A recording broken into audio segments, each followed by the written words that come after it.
ఇప్పుడు చివరగా మీన రాశి గురించి తెలుసుకుందాం. ఈ రాశి వారికి ధనపరంగా చాలా బాగుండబోతున్నది.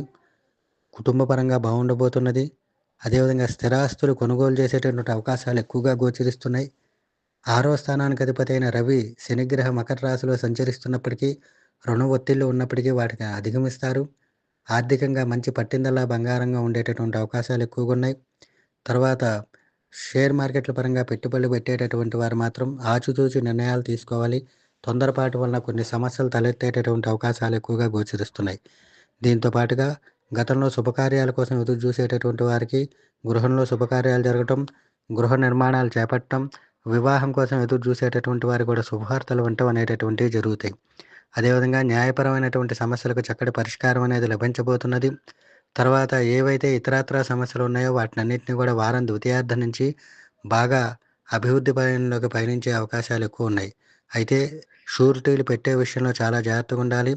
తర్వాత ఎవరికి హామీలు, మధ్యవర్తిత్వం అనేటటువంటివి చేయకూడదు. రవి గ్రహ సంచారం లేదు కాబట్టి వాటి వలన కొన్ని అపనిందలు పడటము, కొన్ని సమస్యలు నెత్తి మీద పడి రాబోయే రోజుల్లో కొంచెం ఇబ్బంది పడేటటువంటి అవకాశాలు ఎక్కువ ఉన్నాయి కాబట్టి షూరిటీల విషయంలో కానీ, మధ్యవర్తుల పరంగా కానీ తొందరపాటు అనేది పనికిరాదు. తర్వాత స్థిరాస్తి కొనుగోలు చేసేటప్పుడు కూడా 1, 2 సార్లు పేపర్‌లు చూసుకొని చేసుకుంటే చాలా బావుంటుంది. విద్యార్థులకు బాగా కలిసి వచ్చే కాలంగా చెప్పవచ్చును. విదేశాలు ఎళ్ళాల్సినటువంటి వారు శుభవార్తలు వినటం అనేటటువంటివి జరుగుతాయి.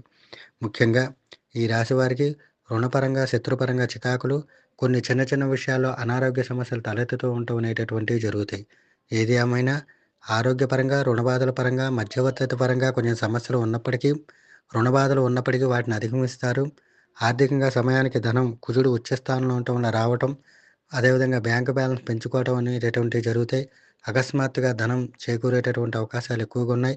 వీరికి ఏలినాటి శని నడుస్తున్నప్పటికీ దాని గురించి పెద్ద పట్టించుకోవాల్సిన పని అనేటటువంటిది లేదు. ఈ ఉన్నటువంటి సమస్యలను అధిగమించడానికి ప్రతినిత్యం ఆదిత్య హృదయం పారాయణగా చేయటం, అదేవిధంగా పౌ వీరు శనివారం రోజు ఆంజనేయ స్వామి గుడిలో గంధ సింధూరంతో అష్టోత్తర పూజ చేయించి 9 ప్రదక్షిణాలు చేయటం. దీంతో పాటు బుధవారం రోజు లక్ష్మీనరసింహస్వామికి, స్వామికి, అమ్మవారికి అష్టోత్తర పూజ చేసి 9 ప్రదక్షిణాలు చేయటం. దీంతో పాటుగా శ్రీ గోవిందనామాలు వినటం వలన వీరికి ఉండేటటువంటి చికాకులు వాటి నుంచి అధిగమించి వీరికి ఉండేటటువంటి సమస్యలకు చక్కటి పరిష్కారం అనేటటువంటిది లభించబోతున్నది. శుభం భూయాత్.